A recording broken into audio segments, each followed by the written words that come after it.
말씀 속에서 주님 만나는 은혜로운 시간 되기를 축복합니다.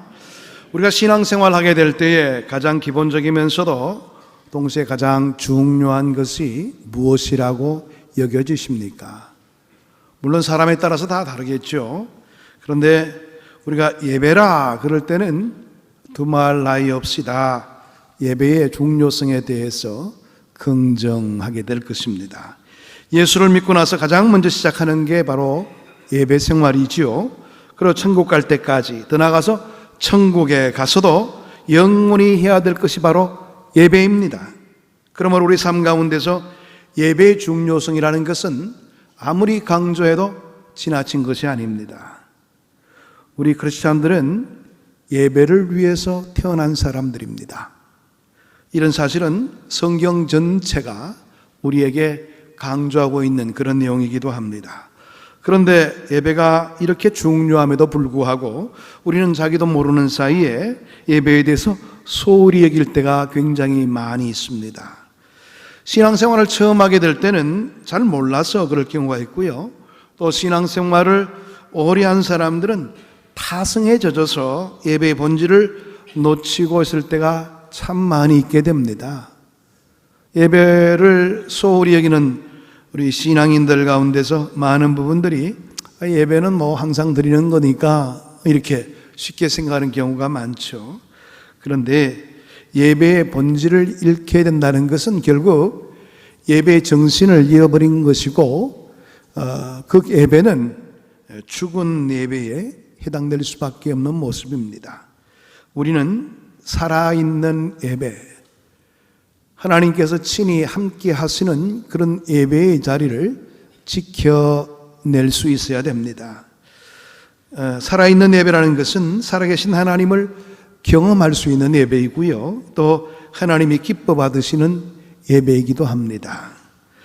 우리는 예배 임할 때마다 가져야 될 기본 의식이 있는데 하나님의 존전에 서 있다는 사실입니다. 하나님 앞에 있다는 사실을 먼저 예배 시간마다 깊이 있게 생각하면서 예배에 임해야 된다는 말입니다. 이 시간 말씀을 통해서 예배의 본질을 더욱더 깊이 있게 이해하면서 진정한 예배자로서 나설 수 있는 우리 모두가 되기를 축복합니다. 성경을 보게 되면 곳곳에 예배가 얼마나 중요한 것인지에 대해서 강조하면서 거듭되고 있는 것을 보게 되는데, 그 중요성을 한마디로 말한다면 예배는 인생의 목적이라는 것을 이야기하고 있기 때문이라 그렇게 바라볼 수가 있습니다. 성경은 인간 창조의 목적에 대해서 뭐라고 이야기하고 있습니까? 이사야 43장 21절의 말씀 보게 되면 이 백성은 내가 나를 위하여 지었나니 나를 찬송하게 하려 함이니라. 오늘 이사야 선지자가 하나님의 음성을 통해서 이스라엘 백성들에게 이야기하고자 하는 것은 내가 나를 위해서 이 백성을 지었다. 그리고 또 나를 찬송하는 데 있다. 이렇게 이야기하고 있는 것을 보게 됩니다. 인간을 창조하신 것은 하나님 자신을 위하여 창조하신 것이다. 뿐만 아니라 인간을 하나님께 예배하는 자로 삼기 위해서 하나님께서는 인간을 만드셨다. 그렇게 이야기되고 있는 부분의 말씀이 바로 이사야 43장 21절의 말씀입니다. 흔히 많은 사람들은 인생은 각자 자기 행복을 위해서 살아가는 것이지 자기 행복만 추구하면 되는 것이지 그 밖에 다른 것이 무슨 소용이 있는가 이렇게 생각하는 분들이 많으십니다. 그러나 그것은 우리 인간적인 생각이고요. 인간을 창조하신 하나님의 목적은 다른 데 있는 것이지요. 인간으로 하여금 하나님의 영광을 나타내고 예배하도록 하는 데에 하나님께서 인간을 만드신 목적이 있다는 것을 분명히 밝히고 있는 것입니다. 그런데 안타깝게도 인류의 시조 아담과 하와가 범죄한 이후에 모든 인간이 하나님을 예배하는 본연의 자리에서 떠나고 말았지요. 그 후에 인간은 자기가 마치 하나님인 양 자신을 자랑하고 자신을 높이고 자신의 영광과 이기적인 목적만을 위해서 살아가는 모습을 보이게 된 것입니다. 말하자면 하나님은 인간을 예배자로 만드셨는데 인간은 그 사명을 저버리고 말았다는 것입니다. 이게 바로 성경이 이야기하고 있는 우리 인간사의 흐름인 것입니다. 여러분, 그럼 구원이 무엇입니까? 물론 구원에 대해서도 여러 가지 내용들을 이야기할 수가 있겠죠. 그런데 이렇게 표현할 수도 있습니다. 하나님께서 범죄하고 타락한 우리 인간을 참 예배자로 회복시키는 것이 구원이다. 그런 점에서 바라보게 된다면 구원의 목적 역시 예배가 될 수 있다는 것을 이야기합니다. 오늘 본문이 바로 그런 내용을 담고 있지요. 오늘 본문 3절에서 5절의 말씀을 같이 한번 읽어보도록 하겠습니다. 에베소서 1장 3절입니다. 찬송하리로다 하나님 곧 우리 주 예수 그리스도의 아버지께서 그리스도 안에서 하늘에 속한 모든 신령한 복을 우리에게 주시되 곧 창세전에 그리스도 안에서 우리를 택하사 우리로 사랑 안에서 그 앞에 거룩하고 흠이 없게 하시려고 그의 기쁘신 뜻대로 우리를 내정하사 예수 그리스도로 말미암아 자기의 아들들이 되게 하셨으니. 무슨 말씀입니까? 하나님이 우리 각자를 구원하여 당신의 자녀로 삼으신 것은 원대한 계획을 이루기 위한 것이라는 것을 먼저 밝히고 있죠. 그 계획이 무엇이라고요? 천지 창조 이전에 이미 우리를 애정하시고 선택하신 것이 바로 그 계획이라는 겁니다. 또 그 계획을 이루기 위해서 하나님의 아들 예수 그리스도께서 인간의 모습으로 이 세상에 오셨고 인간의 죄를 대속해 주셨다는 사실을 밝히고 있죠. 그리고 우리에게 영생과 천국에 대한 소망을 허락해 주셨다는 것을 이야기합니다. 이것이 바로 우리에게 주어지는 신령한 복이다. 이 말씀의 내용이 바로 본문의 말씀 3절에서 5절까지의 내용의 흐름입니다. 그런데 우리를 구원하시는 목적은 신령한 복을 주는 것 그 자체가 아닙니다. 궁극적인 목적은 다른 데 있죠. 바로 이어지는 6절의 말씀 속에 나타나고 있습니다. 이는 그가 사랑하시는 자 안에서 우리에게 거저 주시는 바 그의 은혜의 영광을 찬송하게 하려는 것이라. 다시 말해서 이 본문의 말씀은 찬송, 하나님께 예배하는 게 그 목적이 있다는 것을 이야기합니다. 인간 창조의 목적도 예배라고 말씀드렸죠. 죄와 사망에서 우리를 구원하신 목적도 예배라는 것을 성경은 이 본문의 말씀에서 밝히고 있습니다. 그래서 우리 장로교 교리 학습을 위한 문답식으로 작성된 웨스트민스터 소요리 문답을 보게 되면 제1문에서 이와 같은 질문이 나옵니다. 사람의 제일 되는 목적이 무엇인가? 이렇게 묻고 나서 답을 달되 사람의 제일 되는 목적은 하나님을 영화롭게 하고 또 영원토록 그를 즐거워하는 것이다. 이렇게 설명하고 있습니다.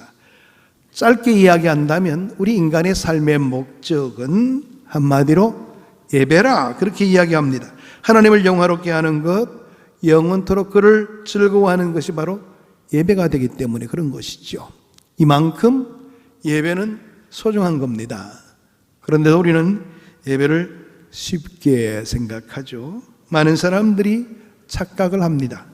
내가 먼저 즐겁고 행복해야 예배고 뭐고 있는 것이지 내 마음이 이렇게 답답하고 내 마음이 이렇게 고통스러운데 내 마음이 이렇게 분주한데 무슨 예배냐 이렇게 생각하는 분들이 많이 있어서 문제가 되는 겁니다. 아마 오늘 새벽까지 열심히 축구를 보신 분들은 아마 눈꺼풀이 천근만근이시죠? 피곤한 시간인데요. 우리가 사실 예배를 위한 삶이라면 예배를 위해서 준비하는 태도도 필요하지요. 그러니까 될 수 있는 대로 토요일 날은 늦게까지 TV 보지 마시기 바랍니다. 좀 일찍 주무시고요. 예배를 위해서 시간을 비워두세요. 왜냐? 예배는 하나님과 만나는 시간이기 때문에 그런 겁니다. 목사하고 만나는 시간이 아닙니다. 옆에 있는 친구들과 만나는 시간이 아닙니다. 예배는 하나님과 만나는 자리입니다. 그러니까 우리가 얼마만큼 중요시 여겨야 되는가를 우리가 먼저 인지해야 될 필요가 있는 것이지요. 만약 여러분들 오늘 집에 갔는데 갑자기 월요일 날 대통령이 나를 보자고 한다면 여러분들 그 시간이 얼마나 기다려지겠어요?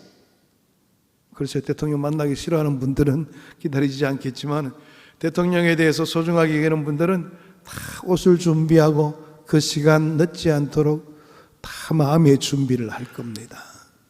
심지어 이 작은 나라의 대통령도 이렇게 만나는 일에 기대감을 가진다면 하나님, 천지 만물을 주관하시고 창조하신 하나님을 만나는 그 일에 우리가 어찌 깨어있지 않을 수가 있겠는가 하는 점입니다.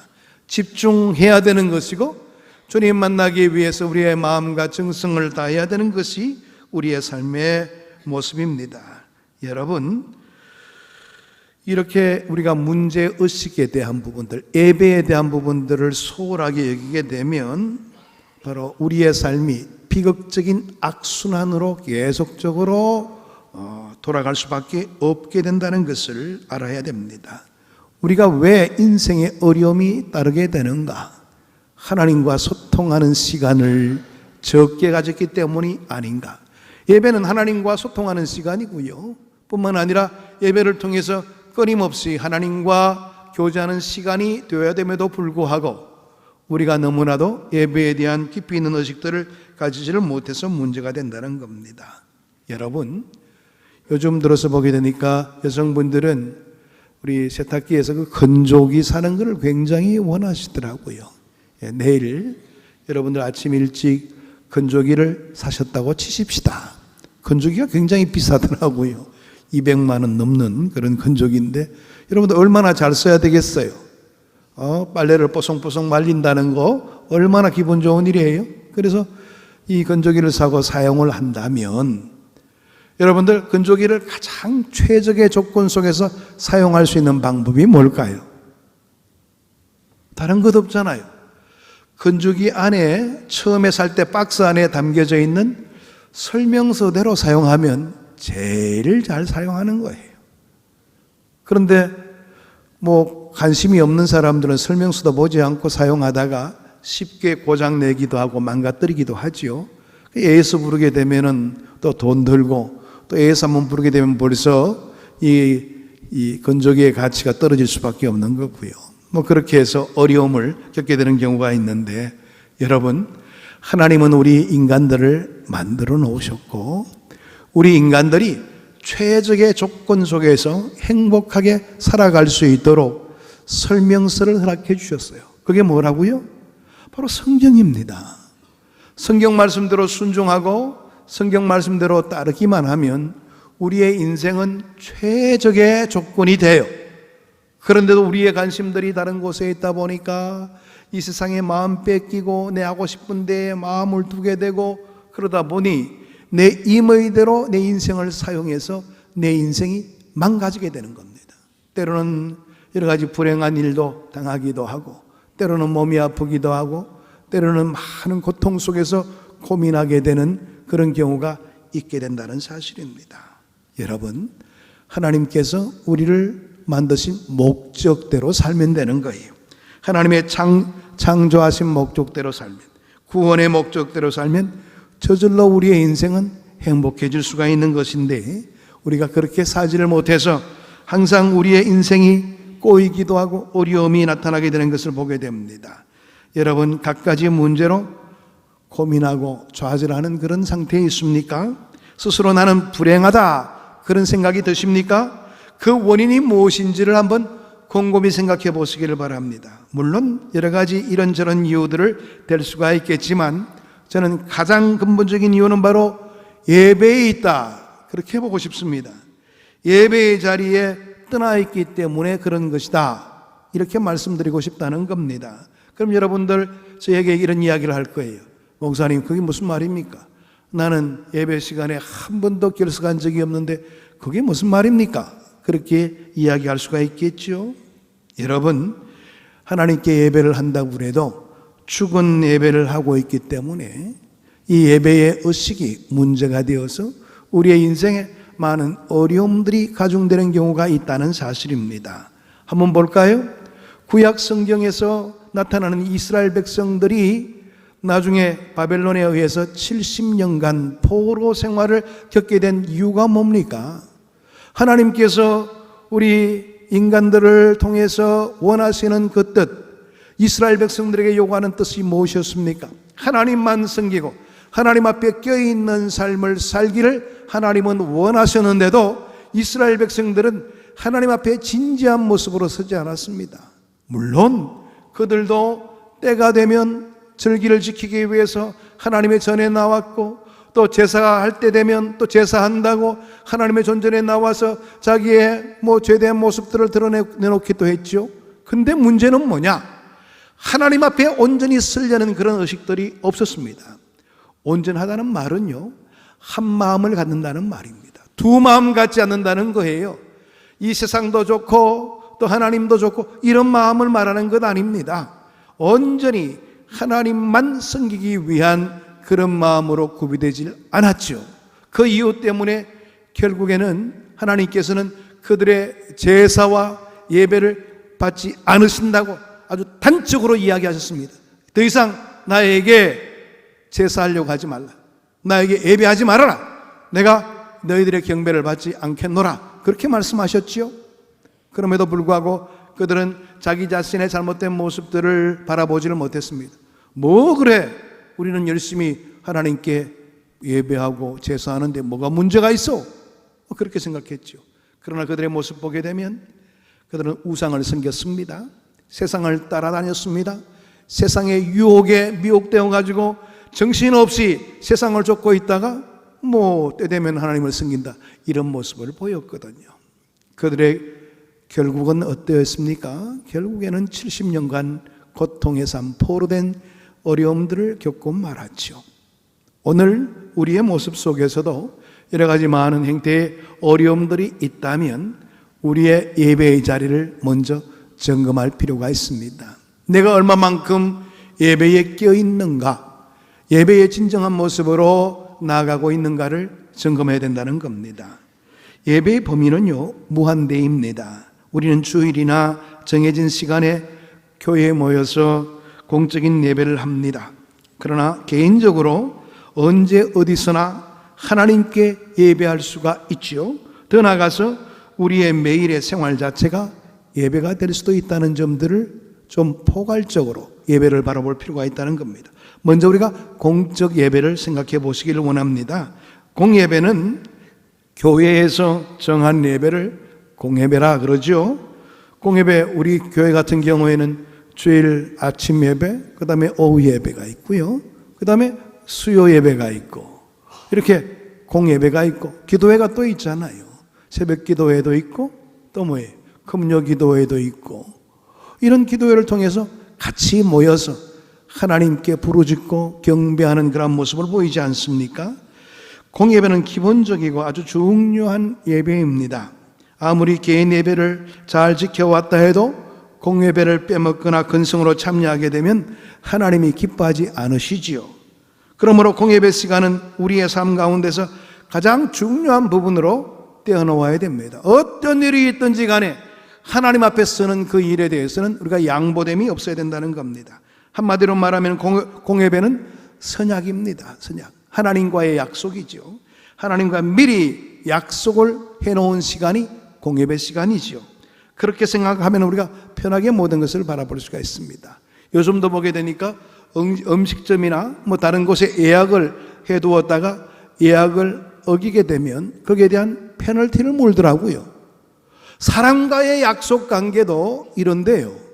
하나님 앞에서 노쇼, 약속을 어기는 거, 이런 것들을 어떻게 할 수가 있는가 하는 점입니다. 여러분, 참 감사하게도 달력에도 이미 표시가 되어 있어요. 빨간 날로 눈에 잘 뜨이도록. 얼마나 감사한 일이에요. 그러니까 늘 기억하고 기다리고 준비할 수 있는 그런 태도가 있어야 된다는 거예요.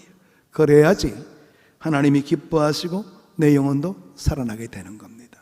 여러분, 예배에 대한 기대감을 가지시길 바랍니다. 주일 되면 하나님 만나는데 내가 하나님 만나고 어떤 모습으로 하나님 존전에 나갈 것인가, 그 기대하는 마음들이 있어야 되겠죠.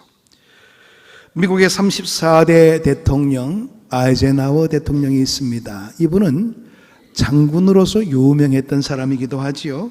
그런데 아주 신실한 그리스도인이었습니다.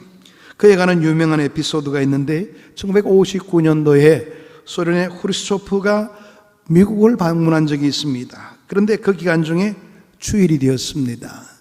그런데 아이젠하워는 아마 의도적으로 그랬을 수 있을 것 같아요. 주일날 예배하는 시간을 딱 그 회담 안에 두었습니다.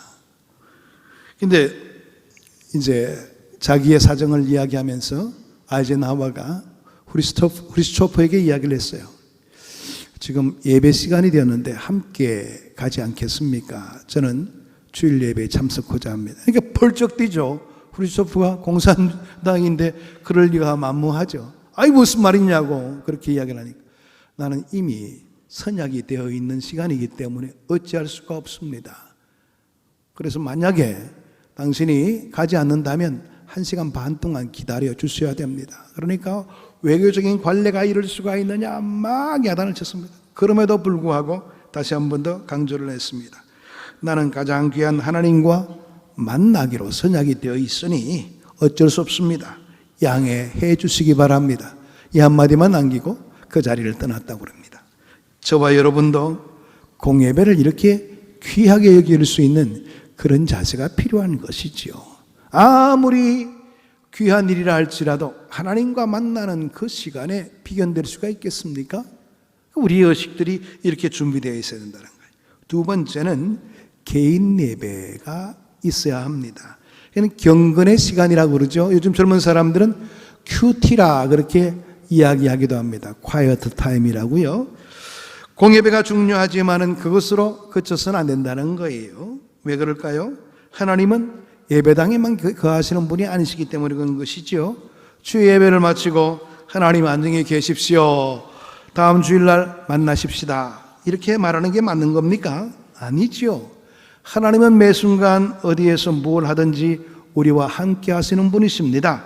그러므로 개인적으로도 늘 예배할 수 있는 그런 시간이 필요한데요, 하루 중에 자기에게 소중한 시간을 짬내어 가지고 경건의 시간을 마련해서 하나님 앞에 나아갈 수 있는 그런 태도가 필요한 것이지요.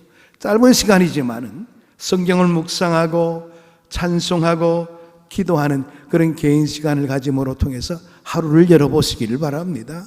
얼마나 하루가 귀한 일이 되는지 모릅니다. 그럴 때에 우리는 삶의 현장에서 늘 하나님을 만나게 되고 하나님과 동행할 수 있는 그런 삶을 살아갈 수가 있게 되는 겁니다. 세 번째 우리가 생각해 볼 수 있는 것은 생활 예배입니다. 하나님은 언제 어디서나 계시는 분이라고 말씀을 드렸죠. 그러므로 우리는 매일매일 순간마다 하나님을 의지하는 그런 의식들을 가져야 됩니다. 꼭 찬송하고 기도하지 않는 시간에도 공부하고 일하고 있을 때조차도 하나님의 임재 앞에 있음을 의식하고 살아가는 것이 마땅하다는 겁니다. 이런 것을 가르쳐서 하나님과 동행한다, 이렇게 이야기해 볼 수가 있습니다. 그러니까 내 의식 속에서 나는 어디를 가든지 간에 하나님의 존전에 있어 하나님 앞에 살아가는 사람이야, 이런 의식들을 가지고 있다면 왜 죄된 자리에 가겠습니까? 왜 내 행동이 안 좋은 거짓된 모습을 보이게 됩니까? 될 수가 없는 것이지요. 날마다 하나님 앞에 있다는 의식. 그래서 과거에 종교개혁자들이 외쳤던 하나의 중요한 캐치프레이즈 가운데서 한 가지가 바로 코람데오입니다. 코람데오. 코람이라는 것은 뭐뭐 앞에서, 데오라는 말은 하나님 앞에서. 그들의 의식이 우리는 하나님 앞에 있는 자들이다. 그러니까 항상 끼어서 하나님의 불꽃 같은 눈 앞에서 내가 거한다는 것 항상 생각하면서 모든 일들을 감당하라, 그렇게 이야기를 했다고 합니다. 그렇습니다. 우리가 동행한다고 이야기할 때 구약의 대표적인 경우가 누구가 있습니까? 인물 가운데 누구죠? 에녹이 있죠. 에녹은요, 그리 대단한 삶을 살지 않았습니다. 그러나 구약 성경에서 엘리야와 더불어 죽음을 보지 않고 하나님 나라에 그대로 들림받은 사람이 바로 에녹이지요. 평범할지라도 생활 속에서 하나님과 동행하며 살아가는 것이 얼마나 중요한지를 보여주는 중요한 하나의 사건 중에서 한 가지죠. 우리의 신앙이 교회에서만 아니라 생활 속에서도 동일하게 살아야 된다, 이런 뜻으로 우리는 신행일치라는 말을 쓰기도 합니다. 믿음 바대로 행동할 수 있는 그런 모습이 필요하다. 신행일치요. 또한 공예배 시간의 모습이 생활 현장 속에도 동일한 모습으로 나타나야 된다. 그래서 저는 예행일치라 그런 말을 한번 써봤어요. 예배와 우리의 행동이 동일하게 나타날 수 있도록 살아가는 그런 우리의 의식들이 필요하다는 겁니다. 우리가 흔히 선데이 크리스찬이라고 이야기하는데요, 저 양반은 주일만 예수 믿는 사람이야, 이렇게 비하하는 표현으로 쓰는 표현입니다. 주일에만 반짝하고 평일에는 하나님을 까맣게 잊어버리고 살아가는 자의 삶이 우리의 삶이 되어서는 안 될 겁니다. 우리는 에브리데이 크리스찬입니다. 매일매일 그리스도인으로서 살아가는 그런 우리의 모습들이 필요하다는 것이죠. 이와 같이 참 예배자가 되면 하나님이 그 결과로 놀라운 복을 우리에게 허락해 주실 것입니다. 무엇보다도 하나님이 친히 임재하셔서 은혜를 우리에게 허락해 주실 것입니다. 시편 22편 3절의 말씀 보게 되면 이스라엘의 찬송 중에 계시는 주여 주는 거룩하시니이다. 찬송 중에 계시는, 이 말의 의미가 뭡니까?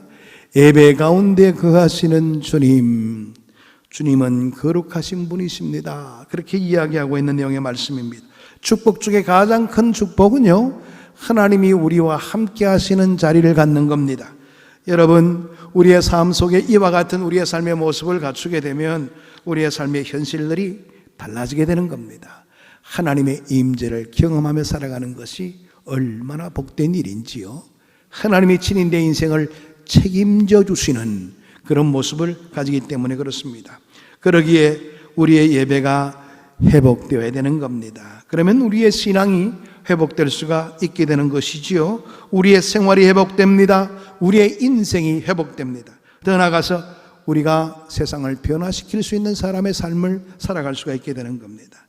아무쪼록 오늘 이 말씀을 들으시고 우리 자신의 예배 의식을 한번 점검해 보시길 바랍니다. 나는 어떤 예배 의식을 가지고 예배에 임하고 있는가를 점검해 보시길 바랍니다. 우리는 예배를 위해서 창조된 사람이라고 했습니다. 예배를 위해서 구원받은 사람이라고 했습니다. 예배를 위해서 태어난 사람이라고 했습니다. 이 말씀을 마음속에 새기시고 항상 예배에 끼어있는 주의 백성으로 살게 되기를 바랍니다. 그러면 하나님께서 우리의 인생을 책임져 주실 겁니다. 진정한 교제가, 하나님과의 교제가 어떤 것인가를 체험토록 만들어 줄 겁니다. 하나님의 은혜를 내 삶 속에 항상 기리며 살아가는 그런 삶으로 바뀔 수 있도록 허락해 주실 것입니다. 오늘도 그 생활 속에 승리하는 우리 모두가 되기를 축복합니다. 기도하겠습니다. 하나님 아버지, 참 감사합니다. 오늘도 주의 말씀 속에 우리를 깨닫게 하시고 하나님의 크신 영광의 자리에 나아갈 수 있도록 은혜 주시니 감사함을 드립니다.